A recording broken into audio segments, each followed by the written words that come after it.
ఓం నమో నారాయణాయ, ఓం నమో వెంకటేశాయ. ఈరోజు తిరుమల వెంకటేశ్వర స్వామి గురించి ప్రశ్న అడ్రస్ చేయాలన్నటువంటిది నేను ఎప్పుడు కూడా ఊహించుకోలేదు. కానీ గత కొద్ది రోజులుగా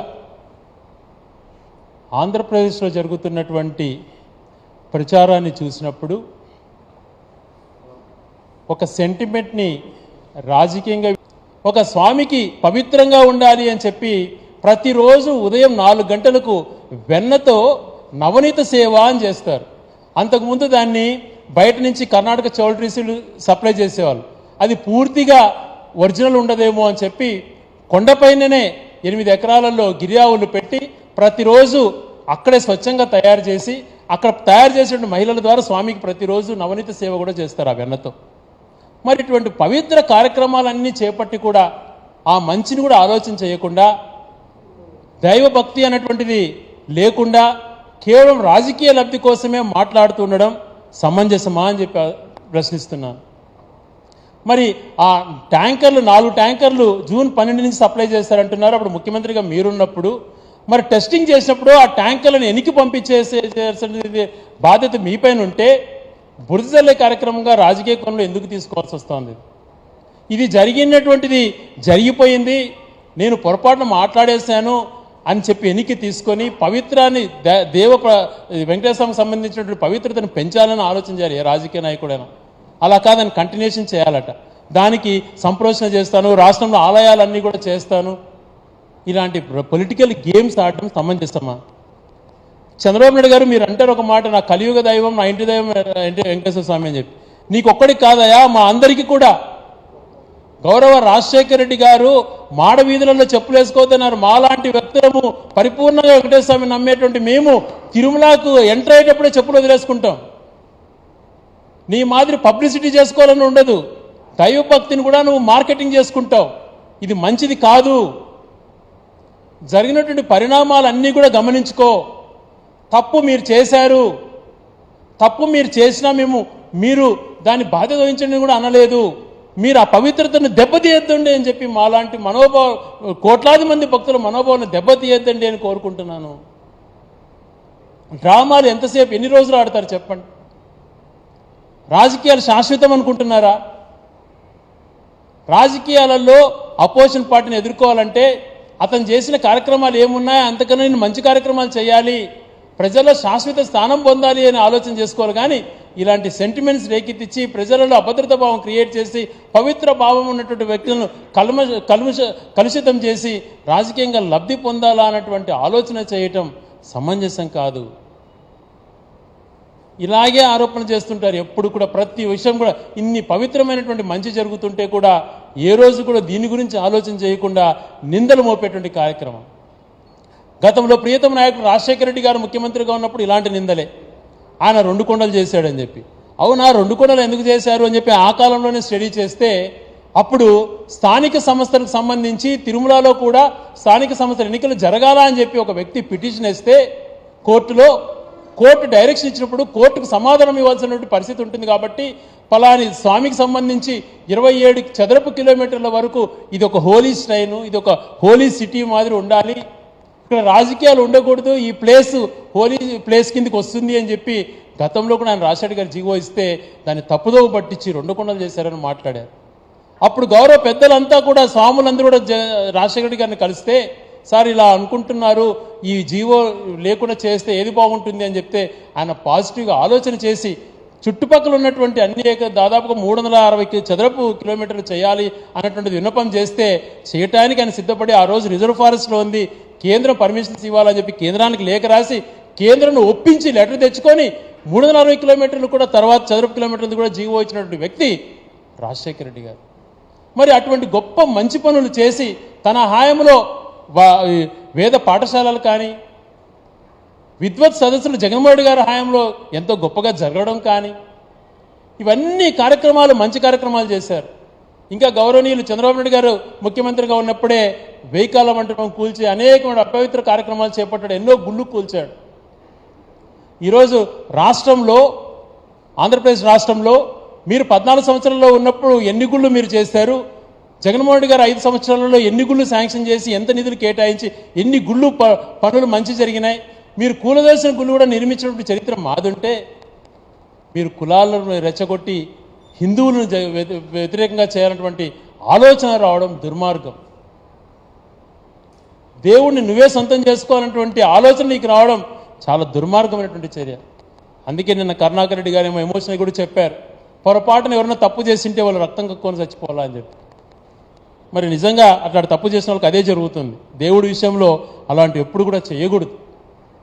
ఒక్కటొక్కటిగా ఇలా మాట్లాడుకుంటూ పోతే రాష్ట్రంలో ప్రస్తుత పరిణామాలలో 100 రోజులలో నువ్వు చేయాల్సిన కార్యక్రమాలు ఉన్నాయి. ప్రజలు ఎన్నో అడుగుతున్నారు, నువ్వు ఇచ్చిన హామీలు అడుగుతున్నారు. నీ ఆర్థిక పరిస్థితి బాగాలేదని తప్పించుకోవచ్చేమో, కానీ వరదల విషయాల్లో ఎంతో నష్టం జరిగింది, వాళ్ళ విషయాన్ని తప్పుదోవ పట్టించాలని. స్టీల్ ప్లాంట్ ప్రైవేటీకరణ జరుగుతోంది అని చెప్పి ఆందోళన చెందుతున్నారు. ఒక పక్కన వాళ్ళకి ఎంప్లాయీస్కి ఇవ్వాల్సిన హెచ్ఆర్ తీసేశారు, 3000 మందికి పైగా అవుట్సోర్సింగ్ ఎంప్లాయీస్ని తొలగిస్తున్నటువంటి కార్యక్రమాలు జరుగుతున్నాయి. అవన్నీ కూడా ఎక్కడ వచ్చి నన్ను అడుగుతారో అని చెప్పి మెడికల్ కాలేజీలు తెలంగాణలో 8 కాలేజీలు ఇస్తే ఇక్కడ ఇన్ఫ్రా లేకపోయినా వీళ్ళు అంగీకరించారు. అక్కడ 1000 కోట్లతో ఇన్ఫ్రా కట్టి కాలేజీలు రెడీగా ఉన్నాయనంటే మాకు మెడికల్ కాలేజీలు వద్దు అని చెప్పి కేంద్ర ప్రభుత్వానికి లేఖ రాసిన వ్యక్తి చంద్రబాబు నాయుడు గారు. ఇదంతా కూడా ఎవరైతే డాక్టర్ చదవాలన్నటువంటి విద్యార్థులలో ఆందోళన రేకొత్తొస్తుంది, వాళ్ళు ఎక్కడ రోడ్డుపైకి వస్తారో అనే భావనతో స్టీల్ ప్లాంట్ని, మెడికల్ కాలేజ్ ఇష్యూస్ని, సంక్షేమ విషయాన్ని, తన 100 రోజుల పరిపాలన వైఫల్యాన్ని, వరద బాధితులకు ఇవ్వాల్సినటువంటి నష్టపరిహారం ఇవ్వలేక ఫెయిల్ అయిన క్రమాన్ని, వీటన్నిటిని పక్కదోవ పట్టించి ఈ రకంగా డైవర్షన్ పాలిటిక్స్ తీసుకోవడం సమంజసం కాదు. ఇప్పటికైనా మీరు ఆలోచన చేయండి, ఇది మంచి పద్ధతి కాదు, దీన్ని కొనసాగించకండి. లక్షలాది మంది బాధపడుతున్నారు. నీకు నిజంగా చిత్తశుద్ధి ఉంటే దానిపైన కమిటీ వేయండి. ఈరోజు గత 5 సంవత్సరాలలో ఆ ల్యాబ్లో కూడా వచ్చిన మార్పులు ఒకసారి వినండి. గతంలో డిఎంహెచ్ఓ దాన్ని సర్టిఫై చేసే పరిస్థితి ఉండేది కొండపైన. అది సరైనటువంటి రీతిలో జరుగుతుందో లేదో అని చెప్పి ఒక రిటైర్డ్ సైంటిస్ట్ని అక్కడ పెట్టారు. 12 మంది ఎంప్లాయీస్ని పెట్టడమే కాకుండా ల్యాబ్ని ఏసీ ఆధునీకరించడమే కాకుండా 2020లో దాదాపుగా 3.5 కోటి, 2022లో అనుకుంటాను 3.5 కోటి ఏదైతే ఇప్పుడు అడల్ట్రేషన్ అనేది అయిన తర్వాత దాంట్లో మిగిలిన డీటెయిల్ రిపోర్ట్ ఇచ్చేటువంటి మెషినరీ కూడా ఆర్డర్ ఇవ్వడం జరిగింది. అక్కడే పూర్తి స్థాయిలో ఎక్విప్మెంట్ ఉండాలా అని చెప్పి ఆలోచన కూడా చేసినటువంటి విధానం ఉంది. ఇటువంటివన్నీ గమనించుకోకుండా నింద వేయడమే నా అజెండా అనేటువంటి రీతిలో వ్యవహరించడం సరైనటువంటిదే అని చెప్పి ఆలోచన చేయమంటున్నాను. ఏ ఒక్కరూ తప్పు చేసినా ప్రశ్నించాలి, ముఖ్యంగా సెంటిమెంట్ విషయాలలో. తప్పు చేస్తే ఎంక్వైరీ చేసి శిక్షించే విధంగా ఉండాలి. కానీ ఆ సెంటిమెంట్ని రాజకీయంగా ఉపయోగించుకొని రాజకీయంగా లబ్ధి పొందాలా అనే ఆలోచన చేయటం సమంజసం కాదు అని చెప్తున్నాను.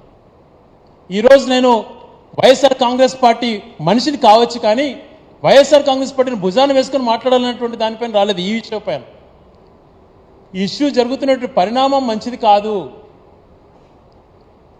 నీకన్నా గొప్పగా ఆలోచన చేస్తాం. ఈరోజు టీటీడీ 3,000 కోట్ల పైగా బడ్జెట్గా ఉంది. దాదాపుగా 1000 మంది ఉద్యోగస్తులు ఒక సంవత్సరానికి 1000 కోట్ల పైగా పెన్షన్స్ రూపేణా, జీతాల రూపేణా చెల్లిస్తారు. కొన్ని లక్షల మంది దైవ సన్నిధిలో బతుకుతున్నారు, డైరెక్ట్గా ఇండైరెక్ట్గా. ఎంతోమంది భక్తి శ్రద్ధలతో అక్కడికి వచ్చేటువంటి పరిస్థితి ఉంది. అటువంటి మహా ఆలయాన్ని కూడా నీ రాజకీయానికి బలి చేయొద్దు అని చెప్పి కోరుకుంటున్నాం. ఎవరికైనా కూడా చిత్తశుద్ధి ఉండాలి. చిత్తశుద్ధి లోపించినప్పుడు రాజకీయంగా ప్రజలకు మేలు చేయనప్పుడు ఇటువంటి ఆలోచనలు వస్తాయి. ఇటువంటి ఆలోచన దుర్మార్గానికి ఒడిగట్టే పరిస్థితి వస్తుంది. ఇటువంటి పరిస్థితులకు ఒడిగట్టినందుకు నువ్వు రాష్ట్ర ప్రజలకు క్షమాపణ చెప్పాలి. రాబో రోజులలో ఇంకా కఠినంగా వ్యవహరించాలి. ఒక నెయ్యే కాదు, మిగిలిన ఇంగ్రీడియంట్స్ ఏవైతే ఉన్నాయో అవన్నీ కూడా నాణ్యంగా ఉన్నాయా లేదా అని చెప్పి పరీక్ష చేసుకోవాలి. ఎక్కడికి కూడా ప్రజల యొక్క సెంటిమెంట్ని అనుగుణంగా ప్రభుత్వాలు పనిచేయాలి. ప్రజలపైన ఉన్నటువంటి సెంటిమెంట్ని గమనించుకొని దాన్ని రోడ్డుకి ఈడ్చకుండా దాన్ని కాపాడుకోవాల్సిన బాధ్యత ఉంది. రేపటి తరాలకు కూడా మనం మంచి చేయాలి. రాజకీయంగా వాడుకొని ఈరోజు శాంతి పూజలను ఇంకొకటో ఇంకోని బురద చల్లేటువంటి కార్యక్రమాలు చేయాలన్నటువంటి ఆలోచన రావడం సమంజసం కాదు. ఇప్పటికీ మీరు ఒక మాట చెప్పారు, ఈవో ఒక మాట చెప్పారు. ఈవో చెప్పిన తర్వాత మళ్ళీ మీరు మాట్లాడతారు, మీరు మాట్లాడిన మాట మళ్ళీ ఈవో ఇంకో రకంగా చెప్తారు. మరి ఏంటివో ఈ కన్ఫ్యూజన్స్ ఎందుకు మీరు దీన్ని ఇంతగా తాపాత్రయపడి రాజకీయం చేయాలనుకుంటున్నారు? గతంలో విన్నాం ఈవో గారు మంచి తన ఎడ్యుకేషన్ బ్యాక్గ్రౌండ్ గురించి కానీ తను వచ్చిన విధానం గురించి కానీ. ఆయన కూడా ఆలోచన చేయాలి. నేను లోకేష్ గారు మాట్లాడుతూ ఒక మాట చెప్పారు, ఇది ముఖ్యమంత్రికి ఏం సంబంధం ఉంటుంది, నియమించి ఈవో చూసుకుంటాడు అని చెప్పి. మేము ఆ మాటని ఈరోజుతే ఎవరు కూడా మాట్లాడాల్సిన అవసరం ఉండిండదు. ఎందుకు మేమందరం తాపత్రపడుతున్నాం వాస్తవాలు తెలియచేయాలని చెప్పి? నీపైన నెపం నెట్టాలి. మరి నువ్వే కదా ఈవో నియమించావు, నువ్వు ఈవో చేసుకున్నారు, అది జూన్లో వచ్చింది, జూలైలో టెస్ట్ చేసుకున్నారు, మీరున్న హయాంలోనే ట్యాంకర్లు వచ్చినాయి, పంపించినారు, ఎన్నికి పంపించినారు లేదని కూడా చెప్పలేని పరిస్థితిలో మీరున్నారు, తప్పు మీదే అని మేము ఎదురుదాడి చేయొచ్చు. కానీ ఒక పవిత్రమైనటువంటి అంశం కాబట్టి మాకు బాధ్యత తీసుకోవాలి, దీంట్లో అందరూ బాధ్యతగా వ్యవహరించాలి, వచ్చినటువంటి ఆరోపణలను ఏది కరెక్టా కాదనేది తెలుసుకోవాలి అంటున్నది ఆలోచన చేయాలి. ఈరోజు కామన్ సెన్స్తో ఆలోచన చేయండి. విఘ్నులు ఉన్నారు, ఎంతోమంది మేధస్తులు ఉన్నారు, ఎంతోమంది పండితులు ఉన్నారు, స్వాములు ఉన్నారు, వాళ్ళంతా కూడా ఆందోళన చెందుతున్నారు. ఏ తప్పు జరగలేదు అక్కడ. ఒకవేళ జరిగినంటే ఏఆర్ ఫుడ్స్ వాళ్ళ నెయ్యిని వెనక్కి పంపించకుండా అక్కడ ఆ రోజు జూన్లో వీళ్ళు జూలైలో కక్కుర్తిపడి ఆ ట్యాంకర్లను అలో చేసినంటే అది కూడా బయట పెట్టాలి. ఏదైనా జరిగి ఉంటుందేమో కానీ, లేకపోతే ఎటువంటి పరిస్థితులు ఏ ఒక్కరు తప్పు చేయరు. నేను అనేక మంది సైంటిస్టులు కూడా కనుక్కున్నాను. సైంటిస్ట్ చెప్పే ప్రకారం అడల్ట్రేషన్ ఉన్నదే అని చెప్తారు, కానీ వీళ్ళు చెప్పినట్టుగా ఆ బీఫ్ ఫిష్ ఆయిల్ ఉంది అనేటువంటిది మాటలను అంత ఈజీగా నిర్ధారించలేము, సస్పెక్ట్ మాత్రమే అనేటువంటి మాట మాట్లాడుతున్నారు. ఇవన్నీ వాళ్ళందరి ద్వారా మాట్లాడించకుండా రోజుకొకరితో మాట్లాడించి బురదజల్లే కార్యక్రమం స్వయాన ముఖ్యమంత్రి గారే తీసుకోవడం సమంజసం కాదని తెలియజేసుకుంటూ, ఇంకనైనా జరిగినటువంటి పరిణామాలకు ఫుల్ స్టాప్ పెట్టి నువ్వు మంచి అధికారితో, ఎందుకంటే గతంలో ముఖ్యమంత్రిగా ఉన్నప్పుడు సిబిఐ వాళ్ళు వస్తానంటే వాళ్ళ ఆంధ్రప్రదేశ్ అడుగు పెడితే వాళ్ళ తాట తీస్తా, సిబిఐని తరిమి కొడతానని మాట్లాడు, వాళ్ళపై నమ్మకం లేదన్నావు. మరి ఈరోజు నువ్వే స్వయంగా సిట్ అని నియమించుకున్నావు.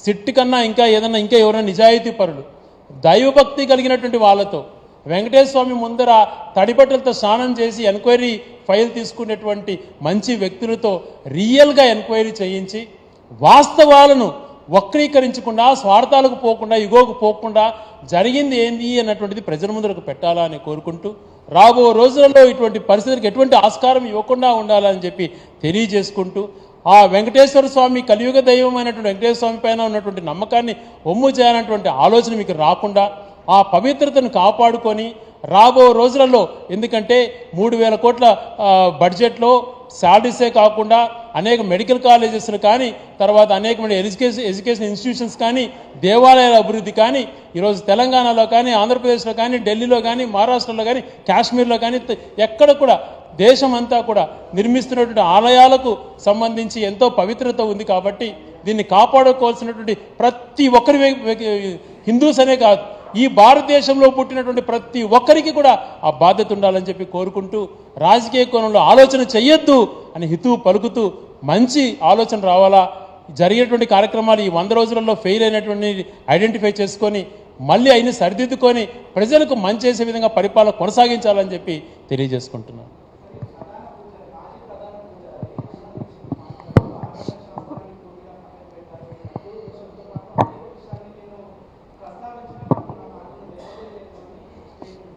ఇదే రమణ దీక్షితులు గారు గతంలో చంద్రబాబు నాయుడు గారి పైన ఏం మాట్లాడారో మీరు చూశారు. ఒక్కటండి, ఈరోజు ఈ పాయింట్ నేను చెప్పాలి బాధ్యత, ఎందుకంటే వెంకటేశ్వర స్వామి అంటే అనువున భక్తి ఉన్నటువంటి మాలాంటి వ్యక్తులు కొన్ని విషయాలు చెప్పాలి. పూజా విధానంలో, ఆగమశాస్త్రం పూజా విధానం, దేవుడికి సన్నిధిలో జరిగే పూజా విధానంలో ముఖ్యమంత్రి కాదు కదా, ఈఓ కాదు కదా, చైర్మన్ కాదు, ఎవరికి హక్కు ఉండదు. అది పూర్తి స్థాయిలో జియంగర్ల యొక్క ఆలోచన మేరకు పూర్తి స్థాయిలో వాళ్ళే చేసేటువంటి ప్రతి అనునిత్యం కూడా అక్కడ జరిగే ప్రతి సెకండ్ ఇది కూడా వాళ్ళ ఇది ప్రకారమే జరుగుతుంది. అదొక్కటి నాకు కూడా సంతోషం అనిపించింది. లేకపోతే ఎవరు పొలిటికల్ ఇన్ఫ్లుయెన్స్ ఉంటే వాళ్ళు రకరకాలుగా చేసుకుంటారు. ఎక్కడ కూడా అటువంటి జరిగేటువంటి ఆస్కారం తిరుమలలో లేదమ్మా. మనమందరం కూడా గర్వపడాలి ఆ రకమైన పూజా విధానం కొనసాగుతున్నందుకు. జరిగే పవిత్ర ఆలయంలో జరిగేటువంటి ప్రతి పూజా కార్యక్రమం కూడా జియంగల ద్వారా జరిగేటువంటిది. రమణ దీక్షితులు గారిని గౌరవిస్తాను. ఆయన కూడా అనేక సందర్భాల్లో వెంకటేశ్వర స్వామి గురించి గొప్పగా చెప్పినటువంటి వ్యక్తే. కానీ ఆయన రాజకీయ అబ్జర్వేషన్లో నేను అదే కోరుతున్నా, ఒక రమణ దీక్షితులు గారినే కాదు, స్వాములు ఎవరైతే దీనిపైన ఎమోషన్గా అయిపోయి చంద్రబాబు నాయుడు గారు చెప్పిందే నిజం అనుకుని మాట్లాడే ప్రతి ఒక్కరికి కూడా గౌరవప్రదంగా విన్నమించుకుంటున్నా. వాస్తవాలు తెలుసుకుందాం. ఎక్కడైతే చిన్న ఎవరైనా కూడా, ఎంత రాక్షసుడైనా కూడా దేవుడికి పంపించే నెయ్యిలో ఆదాయం పెంచుకోవాలనంటే ఏదైనా వెజిటేబుల్ కల్తీ ఏదైనా చేస్తాడేమో, అది కూడా చేయకూడదు. అలా కాకుండా పశువుది, ఎందుకంటే దీనికన్నా ఎక్కువ రేటు ఫిష్ ఆయిల్ కానీ ఇంకొకటి కానీ కలిపి అపవిత్రం చేయాలన్నటువంటి దుర్మార్గపు ఆలోచన టెర్రరిస్టులు కూడా రాదు అన్నటువంటిది నా భావన. ఇది మాట్లాడే ముందు జాగ్రత్తగా మాట్లాడాలి. ఈరోజు మీరు అడిగిన ప్రశ్నకు కూడా ఖచ్చితంగా నేను చెప్తాను, ఎందుకంటే పూజా విధానం గురించి కూడా తెలుసుకోవాలి కదా. జరిగేటువంటి ప్రతి పూజా కార్యక్రమం ఏదైతే జీఎంగా నిర్ణయించారో వాళ్ళ ప్రకారమే జరుగుతుంది.